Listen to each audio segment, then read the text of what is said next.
Welcome to the Q Podcast. Q is about conversation. If we're really concerned about ending poverty, we've got to be more concerned about creating justice. Our cultural products as Christians need to both defy and resonate with the culture. And God's doing amazing things. His church is expanding, his church is growing. It's not what's the purpose of my life, it's what is the purpose that's been assigned. Stay curious, think well, advance good. This is Q.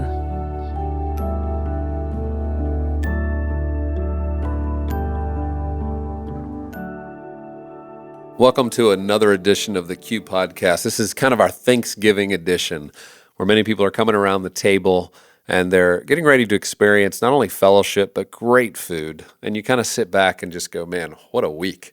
You know, the things that you get to eat, to prepare, it's just kind of fun being in the kitchen. I know with Rebecca and I'm not in the kitchen as much as I should be, but whenever her and I come together and try to create a meal together, like it's really fun. Like I enjoy it. I enjoy the preparation phase. I enjoy like walking through the process, especially those really intricate recipes, those family recipes that have been passed down from generation to generation. It requires a lot of that extra care and it just tastes better, doesn't it? Doesn't it just taste a little bit better when you take all that extra time to peel the potatoes instead of going with the instant potatoes and you just get to enjoy something great. Well, the talk today, if you're about to prepare for Thanksgiving, is one that's going to make your mouth water as you think about the kind of food we're eating, but it's more than that, going to help us think about hospitality. What does it mean for us to open our tables to others and to think well about the kind of food we eat? And the person who's delivering this talk, called The Power of Food, is Danielle Walker. Danielle Walker is the author and photographer of the New York Times bestselling cookbook, Against All Grain. This is an amazing book because it's not just about the food, but it's really about her story. She was diagnosed with an autoimmune disease when she was 22 years old, and she realized she was going to have to make these dietary changes to end her suffering. And so I'm going to let her share with you the journey that she's been on. But it's not only been a journey she's been on in her own life, her own family, but now she's brought tens and tens of thousands of other people along on this journey to eating better, to thinking about the kind of food that we put in ourselves, and really asking the question and answering it, how does food bring life abundant? And so join me as we listen in to Danielle Walker deliver her talk on the power of food.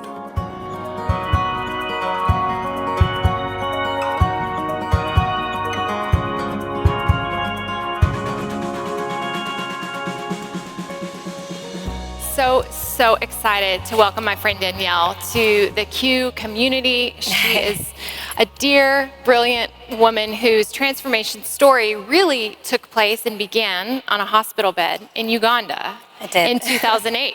Yes. So that's not obviously where it began, but that's where everything starts to change for you. So give us a picture of what got you there and what came out of that moment. Yeah, so I had been diagnosed with an autoimmune disease a few months before we had plans to go to Uganda on a humanitarian trip to work up in the north. And the flight essentially just kind of did me in, the stress of it, I think just the traveling. And when we got there, things just progressively got worse, and I was wheeled off the airplane in a wheelchair, ended up in a hospital, if you will, quote unquote, if you know hospitals in Uganda. I was on pretty much a plank board, which you can see in the photo, and remember having my blood drawn in like a plastic white chair. And after being there for about a week and a half while everybody else went up and worked in the camps, the doctor just said, you need a blood transfusion. We can't do that here in Africa, and so you need to get back to the US immediately. So my husband and I boarded planes and made our way back, and things just... That's the photo in the top right. Yeah, top right. One of the little girls that was traveling with us gave me her teddy bear while I was there. And so it was about a 24-hour journey, made the journey home, and I was admitted to the hospital right away, and just continued to get more and more sick. And so I was diagnosed with something called ulcerative colitis. It's an autoimmune disease. There's about 80 to 100 different autoimmune diseases that kind of plague Americans. Over 50 million Americans, 1 in 5 have autoimmune conditions. 50 million? 50 million. Wow. Yeah, and 75% of those are women. Okay. And there's probably more that are just undiagnosed. Right. So it can be anything from ulcerative colitis, which is what I had, and it's very similar to Crohn's disease, to rheumatoid arthritis, to multiple sclerosis, psoriasis, lupus. There's tons. You've probably heard of many of them and just didn't they know. might start with symptoms, right, for a while that people tolerate or deal with, but long before they're diagnosed. And what are some of the most common symptoms that people see early on? Inflammation? Inflammation, but it just really depends on what the disease is. So, for someone with Crohn's disease or ulcerative colitis, you have digestive problems. With somebody with psoriasis, your skin is affected, there's arthritis, so your joints are affected. So it can be a slew of all different things. Right. And that's why sometimes they're difficult to be diagnosed, and it can take some time, and people sometimes just live with the symptoms for a while. So you're home, you get back home, you make the trip home, but you're still very sick. And so the doctors, they figure out what's going on, but they don't have a solution. You were sharing with me that they just kept giving you medication, all kinds. Yes. So when I walked into the doctor's office, he basically looked at me and said, you need multiple blood transfusions. If you wouldn't have come back, you would have died. And so I'm glad that you're here. So they checked me in, and they just ended up putting me on 100 milligrams of prednisone steroids, which is really, really high.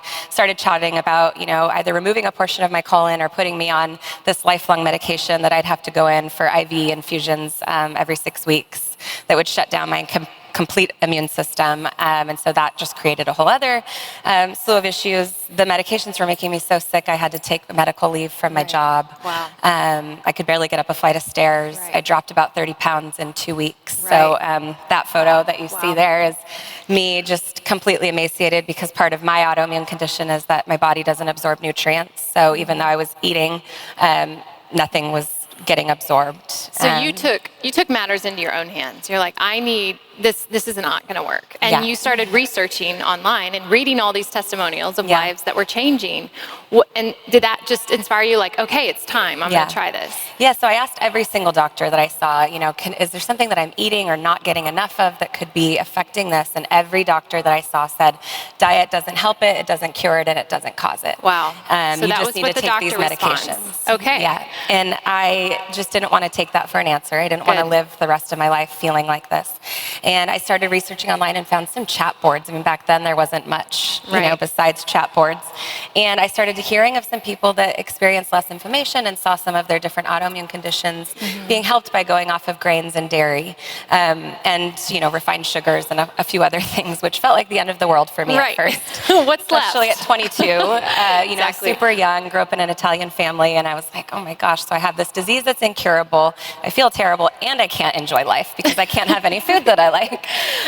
But just hearing those testimonials from people, and then actually ultimately moving in next door to somebody who had the same disease that I did, which I'd never heard of before, and going over to their house for dinner. And she cooked us a meal that kind of was within this way of eating. And it tasted good? And it tasted good, yeah. And I just remember seeing her and her family, and she had been in remission for a couple of years and had children, and I didn't have any kids yet. And that was one thing that I was so concerned about with that disease as a newlywed and so young, that I thought, I don't know if I'll ever be able to have a family. Not only will I maybe never be able to get pregnant, or will I not be able to care for these kids because I'm so sick all the time. And so to see her and to be around her table and to see that she was actually thriving in life, by changing her diet was kind of something that spurred me on to actually give it a shot. So you started and you saw immediate results, and then you started a blog, and then all of a sudden, this turned into an online community. Yeah. How many people have been impacted? I know you're going to hate to share this. Maybe I shouldn't ask it that way. It's just millions of people have responded around this idea. And you've had 3 cookbooks now, right?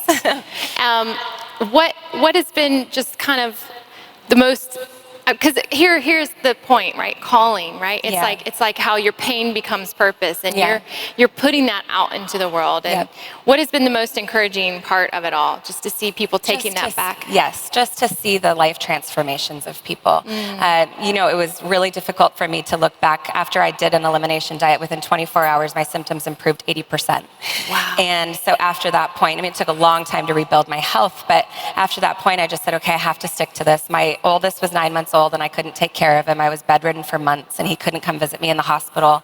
And I just said, this has to be a new way of life for me. I can't look back. And because of how much it impacted me, I said, if I share this story and it helps one young mother, be able to be back in her child's life, or it helps somebody, that's been sick be able to get back to work or get back to cooking or doing something that they love, then me sharing my pain is worth it. And within a few months, my blog just started getting tons of hits in social media, and there's a couple million people that come to it every month. And there's, a social community of again, over a million of people. And I just hear continual testimonials of people that are being helped, and not just my disease, but some of those other autoimmune diseases that I mentioned, people that have migraines, that have joint pain, that aren't sleeping well. And it's the amazing thing to me is that it's just real food in the way that it was originally created before it was, put into factories and preserved. And the food that we eat in this country is just a lot different than it used to look. Right. And so it's not medications or supplements. It's literally just reverting back to food the way that it was grown and, before it was processed. And her cookbooks are stunning and full of flavor. I mean, it's so fun. You're always like in a test kitchen. If you find her on Instagram or on social media, she's at Against All Grain, and she'll story you right through. She'll like tell you, she'll pour it in the bowl and mix it right in front of you. So for like newbies like me that's still kind of learning this new way of cooking, it's a real inviting way to try this, and especially to see the change. And so many of these women who are kind of losing their energy or their vitality in cooking for their own children, this has invited them back to do this in their own home. Yes. And you just did a cookbook this last fall, which was gorgeous, called Celebrations, and around the theme that Gabe was just talking about, the idea of hospitality and inviting people in. Yeah. Talk a little bit about what inspired that project. Yeah, well, one of the biggest things for me as somebody who grew up in a family that did have a lot of hospitality. My grandma would host, 40 people at a time every Christmas, and she'd cook the entire meal from scratch. And a mom who, maybe not from scratch, but she cooked a lot, but used a lot of canned goods and things like that. But just always had people around our table. They were always inviting people in. And so when I had to change my diet, and then when I was too sick to even cook, that was something that I felt like I really mourned, because I didn't feel like I could have people into my home. I didn't feel like I could go to somebody's house and eat, because I had to eat differently. And so that kind of project was not only my feelings, but just what I felt from everybody else, was that they just really still wanted to be able to entertain. They wanted to be able to revive those traditions that came around holidays. There's so many different traditions and memories that are centered around food. If you think about every holiday that you probably grew up with, there's probably something in your mind that you can pick out, whether it's, making gingerbread houses with your family, or whether it was, coming in and having, I don't know, sweet potatoes every Thanksgiving. There's just something that you remember that kind of evokes that nostalgia of different traditions. And you don't want to miss that just because you have dietary restrictions. Right. So food becomes medicine, and it changed your life and so many others who are learning from that. And hospitality is obviously in your blood. Yes. I love that every time you come visit, there's a group of us that have just become close here in Nashville, and every time Danielle comes in town, she basically makes herself right at home and hosts all of us with a whole spread, even if it's one of our homes. And I just love that about you and how you invite people to do the same. Could you all give Danielle a round of applause and thank you.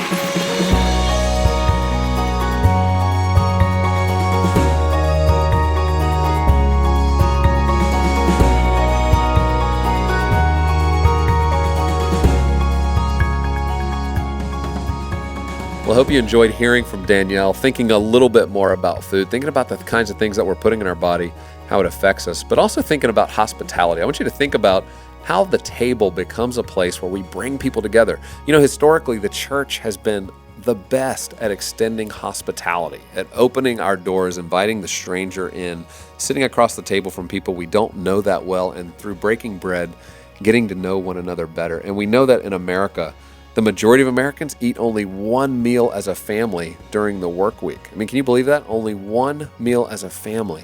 I know growing up, we ate almost every meal together as a family, but things have changed. And so I know for Rebecca and I, it's a constant focus of how do we get 3 meals together during the week, sitting at the same table, having a conversation, and the difference it makes in our children's lives, the difference it makes in the kind of conversations and topics we're able to talk about. So this week for Thanksgiving, will you think about how you're going to lead a better conversation at your table?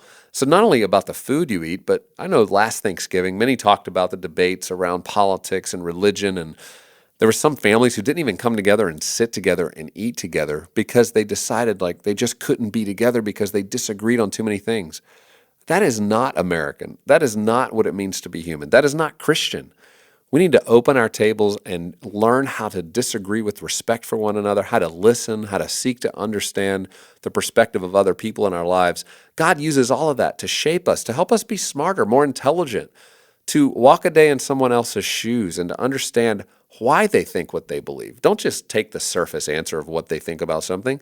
Always ask the follow-up question, well, why do you believe that?